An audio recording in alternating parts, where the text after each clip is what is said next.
చదువుతున్నానే. అవును కదా, శ్రీకృష్ణ భగవాన్ వారు ఆయన హృదయంలోనే ప్రకటింపజేశారు. మొత్తం వేద జ్ఞానాన్ని తన యొక్క హృదయంలో విస్తరింపజేశారు. దేని బ్రహ్మహృదాది కవయి.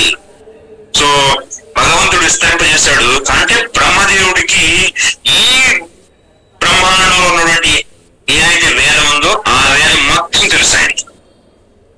సరే, ఈ వేదం మొత్తం తెలుసు. మరి వేదంలో అనేక విషయాలు ఉన్నాయి. కర్మకాండ ఉంది, జ్ఞానకాండ ఉంది, ఉపాసన కాండ ఉంది, ఇంకేవో ఎన్నెన్నో విషయాలు ఉన్నాయి.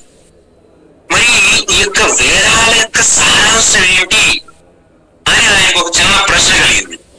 ప్రశ్న కలిగి ఒకసారి ఏం చేశారు, మొత్తం వేదాలను వెరిఫై చేశారు. అసలు ఏంటి దీని యొక్క కంక్లూషన్ ఏంటి, దీని యొక్క తాత్పర్యం ఏంటి అని చెప్పేసి ఒక ప్రయత్నం చేశారనమాట దాన్ని తెలుసుకోవడం కోసం.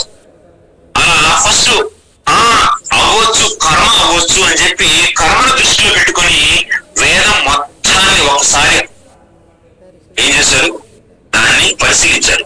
పరిశీలిస్తే కర్మ అని చెప్పి తేలిందా? లేదు. కర్మ శ్రేష్టం కాదు, కర్మ సారం కాదు అని చెప్పి తేలిపోయింది. వేదం యొక్క సారం కర్మ కాదు. మనం అనుకుంటాం వర్క్ ఈజ్ వర్షిప్, కర్మ చేయడమే మన యొక్క జీవన లక్ష్యం అనుకుంటాం, కర్మే ముఖ్యం అనుకుంటాం. కానీ అంత మనతో సృష్టి చేసింది దీని ఆధారంగా వేదాలను అనుసరించి మనం ఆల్రెడీ పోయిన కోర్సు చదువుకున్నాం. ఆ వేదాల యొక్క సారం ఏంటి? కర్మ అంటే ఈ భౌతిక జగత్తులో ఉండి కర్మ చేయటమా? కాదు. కాదు అని చెప్పేసి బ్రహ్మదేవుడు నిగదీసి చూశారు. సో మరి సరే, అయితే జ్ఞానం అంటే ఏంటి? బ్రహ్మజ్యోతులు వెళ్ళి కలవడానికి కావలసినటువంటి ఉపకరణాన్ని జ్ఞానం అంటారు. ఏంటి? బ్రహ్మ జ్యోతిలో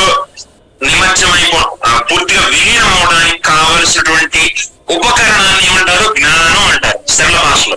ఆ జ్ఞానమా అని చెప్పేసి దాన్ని దృష్టిలో పెట్టుకొని మళ్ళీ మొత్తం వేదాన్ని పరిశీలించారు. పరిశీలిస్తే అది తేలిందా? మరి జ్ఞానం అని చెప్పి తేలిందా అంటే జ్ఞానం కూడా కాదు. అప్పుడు ఏం చేశారు, ఇక ఫైనల్ గా సో